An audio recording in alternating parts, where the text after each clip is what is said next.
Brian, give me another just a minute here, and we'll be all set.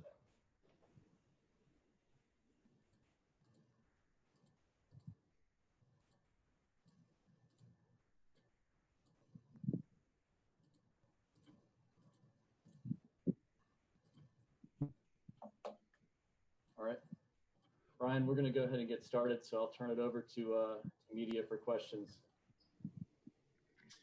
Brian, good morning or good afternoon. It's Joe Person with The Athletic. Hope you're doing well. Doing good. How you doing? I'm doing great, man. Just wonder how the wrist is feeling, first of all, and just kind of from a health standpoint, how much consideration, if any, to the potential of opting out? You broke up a little bit, but I think I got the gist of what you were saying. I'm healthy. My wrist is fine. It got better over time, and a little bit of therapy, a little bit of exercises. So my wrist is fine. And no, I'm not opting out. I think I'll be fine with everything that's going on. I just really want to play, honestly. Brian, David Newton, ESPN.com. When's the last time you've been a part of a defense that had so many new pieces, and how did that turn out? Can you say the last part of that question again? Just the last time you had a defense that had so many new pieces to it, and how did that turn out? I mean, football is all about next man up, and the guys going to get together, we're going to work together. It's going to be the same outcome, honestly. But it always works out pretty well once everybody's bought into the system and bought into the scheme. So it'll be fine.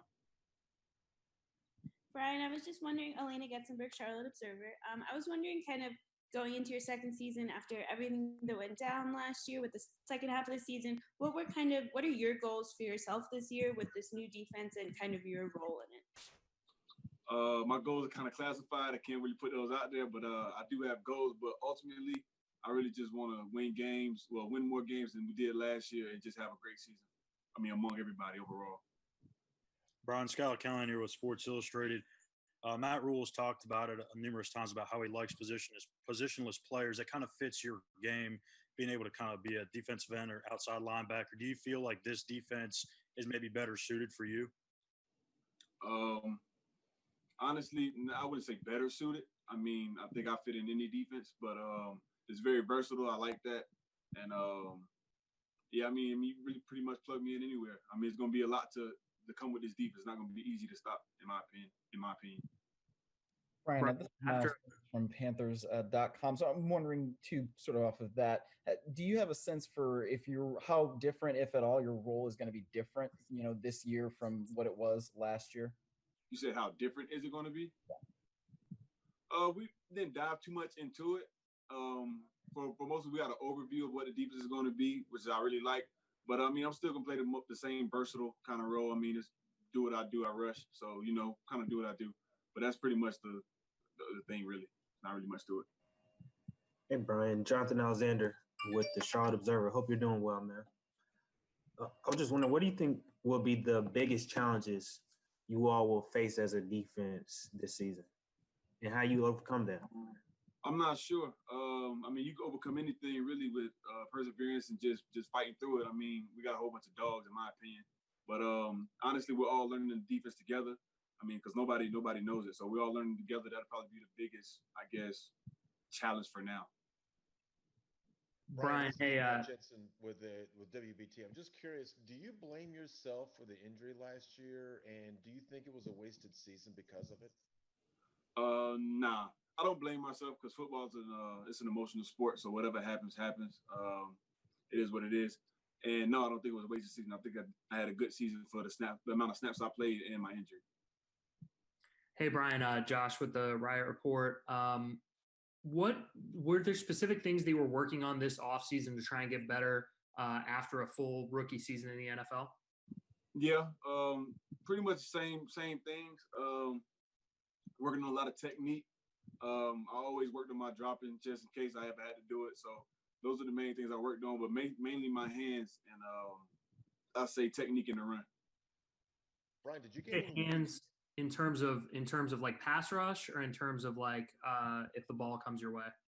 To both. Brian, did you get any weight during the offseason? Yeah, say about 15 maybe. Hey, Brian, I was Brian. wondering for you, is Go there ahead. anything maybe in particular with all the rookies on this defense this year? Is there anything you've kind of passed along to them or you would tell them about like things to do for their rookie season? Yeah, definitely.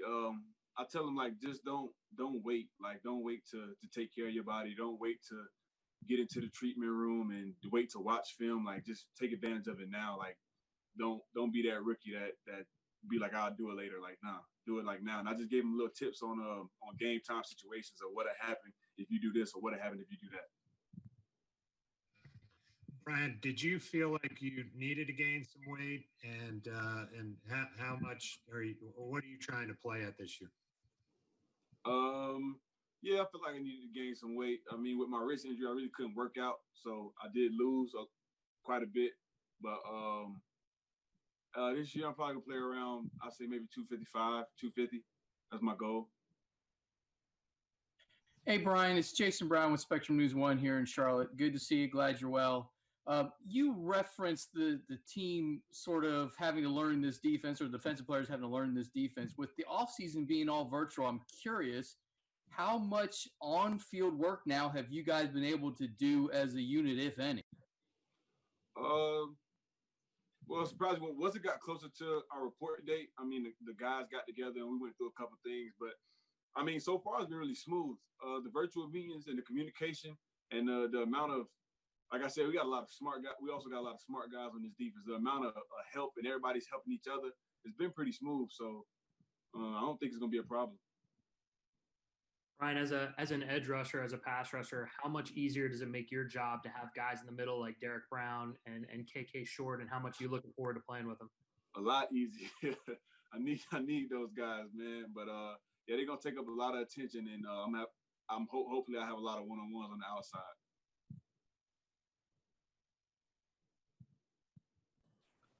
Anything else for Brian?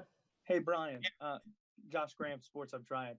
Give me a sense just for how much the cast in your hand limited your effectiveness, because you got off to such a great start off on the edge, and then it seemed that hurt you a bit. Yeah, it did. I mean, having a cast on really limited me from grabbing and being able to have a firm grip on the blocker or the running back or whoever it is. So it did limit me quite a bit. Towards the end of the season, it was getting better, but yeah, I'll say it did limit me quite a bit, being in the position that I play. So,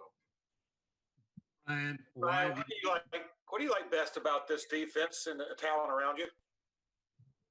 Say that, you breaking up. What do you like best about this defense and the talent around you? Oh, well, the defense is very versatile. Like I said, it's a lot to take in. Like there's a lot of ways we can come, and the talent around me. There's a lot of guys I can learn from. Also, you know, being my second year, I still got KK. Steven is tagged along. I got Tyre behind me. Shaq's still here. So there's a lot of guys I can still learn from. And yeah, very, very talented group, in my opinion. Brian, Jason here with WFNZ. You talked about how Phil Snow's defense is a versatile one. How's he been overall, though? How much have you been able to talk to him, especially in an offseason like this? And what do you see moving forward in the future with what he can do with the defense? Talk to who? Phil Snow. And what's that relationship been like so far? And was it different kind of this offseason since you weren't able to meet him immediately? Yeah, I mean, it's different. Yeah, definitely different because I wasn't able to meet him. But no, we talked on the phone a lot. He's a nice guy. I mean, we got a good connection, good bond. He walked me through a lot of the things that I'll be doing this year. And yeah, I'm excited to do it. I'm excited to play in this defense for real. Brian, you said the goals are strictly classified. Yeah, personal. Okay. How difficult was it last year? I mean, you were in the early conversation for Defensive Rookie of the Year. How difficult was it individually? And then you guys went through as a team with Ron getting fired and interim coach, and how kind of the wheels came off the bus. Yeah, it was difficult. Yeah.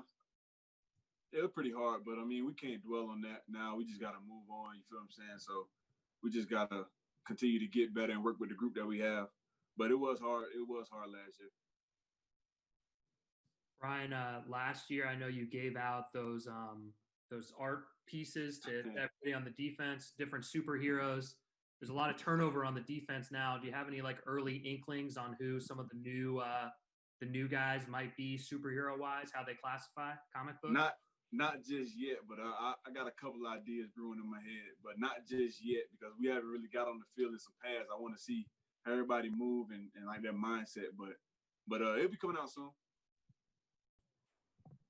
Brian, you've only been there a couple of years now, but how fundamentally different does the identity of the team feel absent guys like Luke and now Cam Newton? The last part? Absent guys like Luke and then Cam Newton, how fundamentally different is the identity of this team now? Honestly, I don't really think it's gonna be that different. I mean, those are two huge pieces that we did lose, but I feel like guys are filling each other out and kind of finding out who the leaders are, who you know what I'm saying, who's running the call. Like Teddy came in, great personality. This is a gravitational kind of guy, and I can tell he's gonna be a great leader for the offense. And Tyre, Shaq, I mean, guys like I'm following their footsteps. So I mean, I feel like we'll be fine. Like people are gonna step into those roles. Is it possible for a second year guy to be a leader on the team? I definitely think so. I think it's all about how you carry yourself, honestly. How you go about things, you're doing everything right, and you hold people accountable. I feel like you could be a leader your first year. But I mean, you also got to back it up on the field. But that's another topic for now. We got time for a few more guys. Go ahead, Joe. Eddie, you're a South Florida guy. Wondered if, Brian, you're a South Florida guy. Did you get to see Teddy at all during the off season? And then, and you were down there, I'm assuming, with one of the COVID hotspots.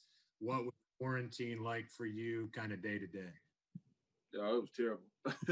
Honestly, but no, I didn't get to see Teddy, obviously for COVID reasons. And I was really pretty much cooped up in the house doing my little home workouts and whatnot, trying to get on some grass, but we was getting kicked off every field kind of. So it was tough, but I was trying to fight. I was trying to stick through it and get some kind of work. You said, like, where were you getting kicked off? Like it was just like parks, like because I have a trainer down there, so when we'll go out there, we have like a group of maybe 9 or 10, and then like you just see like the little park guy come over. He's like, "Hey man, you guys gotta get off the field," and we go to another park and then get kicked off to that park, and then we just go in the garage and just get a lift or something. Brian, it's tough.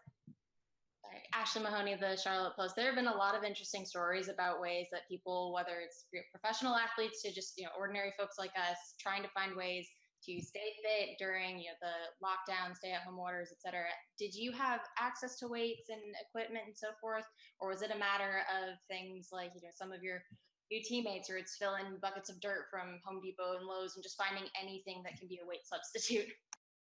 It was honestly a little bit of both. At one point, we was in my trainer's garage. We had weights, we had barbells, dumbbells, everything we needed. And then I think he went on like a little trip or something, or he went to go visit some family or something like that.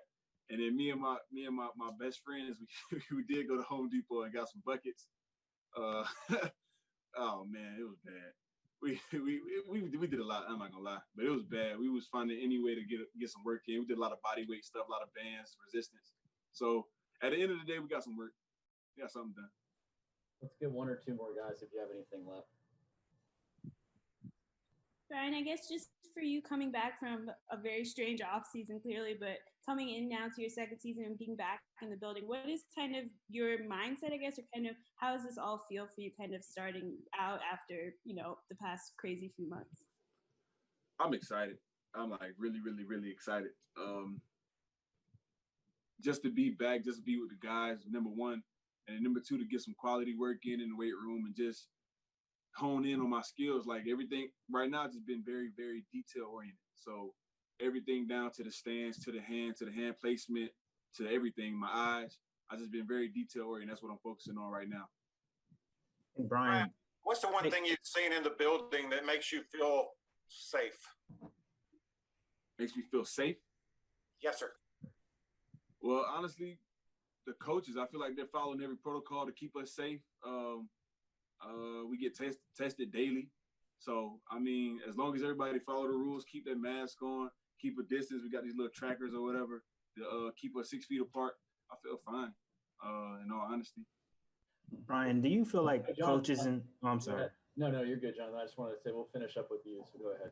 Okay. Brian, do you feel like coaches and veterans, or are coaches and veterans kind of pointing to the Miami Marlins situation as what not to do or what could happen, if people don't follow the rules?